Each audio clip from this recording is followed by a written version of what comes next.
My name is William Chainey Harpe. The industry knows me as just Chainey Harpe. I'm an audio engineer, preferably monitors. I've been mixing since I was 16 years old. I just had my 60th birthday. Chris Brown entered the market as a 14 or 15-year-old vocalist slash dancer.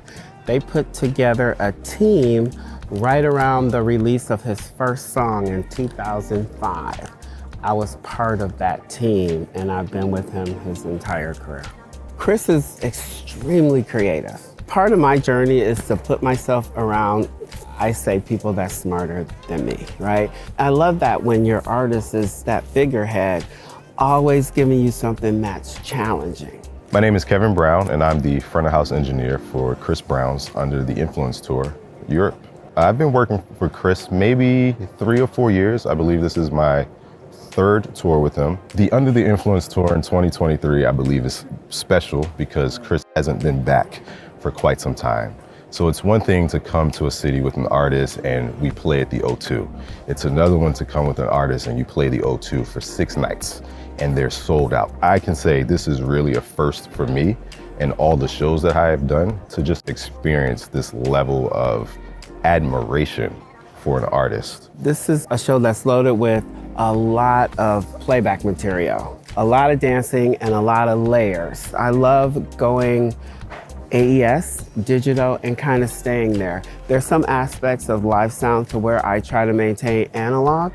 It's a warm sound, and everything else, if I can get it digital and keep it digital, then I like that. So this is who you want to manage whatever it is you need to do. I think DiGiCo not only set a high standard, but they set a level of stability.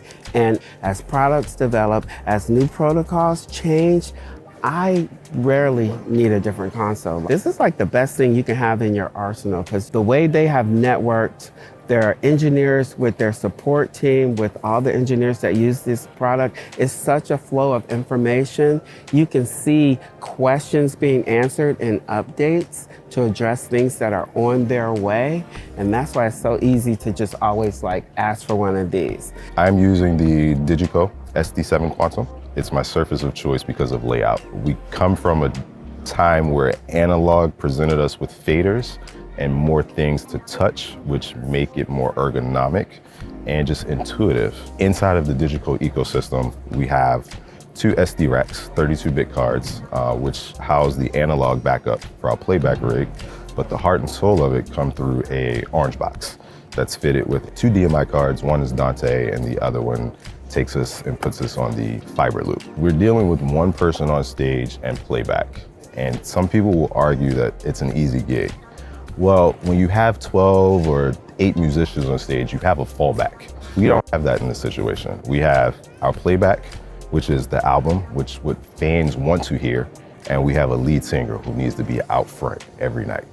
My job is to be able to take that and make it sound as if there's a band on stage. And that's really made possible with all the processing that DiGiCo is able to give us. Every channel has a multi-band compressor, which is the first thing I activate.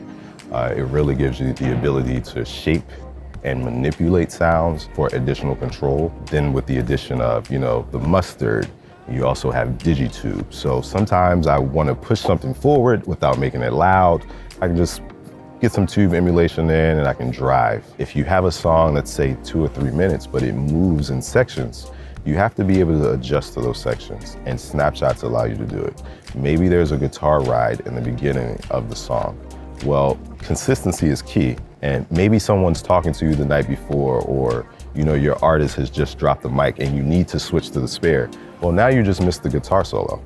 But if you snapshot it, the guitar solo is front and center every night, and now all you're doing is riding the mix. I believe that we have reached a point in the show where everyone is pleased with the sound.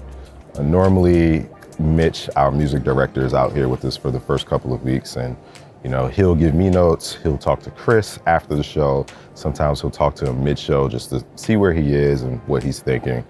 And we've been able to get to a point where We are very happy. Last tour, we had a couple of comments from people who have seen the shows and have been out here with us continuously that they think it was the best he's ever sounded. And I will attest this to the tools that DiGiCo has given me. I've been on other brands where I said, hey, I just used your blah, blah, blah desk, but now I have your other desk. I just want to move the file to it. Oh yeah, that really doesn't work that way. It might be easier if you just build from scratch kind of thing. So this is what I like about DiGiCo, for real, for real. DiGiCo assumes when you call them, you're on fire. Because we are. We ain't at home. I don't have a console at home. If I'm behind this desk, I'm probably at work. I'm probably on tour, and I probably have a limited amount of time. And that's their approach. I think that's the magic in it. It's a big group of people that do what we do. And they've elevated themselves, and now they're in key positions. And that's evident when you send something to them. They hit you back like you're on fire. DiGiCo as a company, they make you feel like a person. And by that, I mean they're very personable. They take pride in their users. So you'll get representatives to come out, or you meet them at events, and they're very welcoming. And they'll really talk to you. They want to hear what you're thinking. They are open to inquiries. They're open to suggestions, which is very important. They're taking real world users and saying, hey, this is what our user base wants. How can we incorporate it to make their lives easier, make them more efficient, make better shows, which really stands out for us. Some companies just don't provide that type of service. And if you can't stand behind your users, then it puts us in a bad position. And in a live environment, we can't be put in the bad positions. The moment happens once.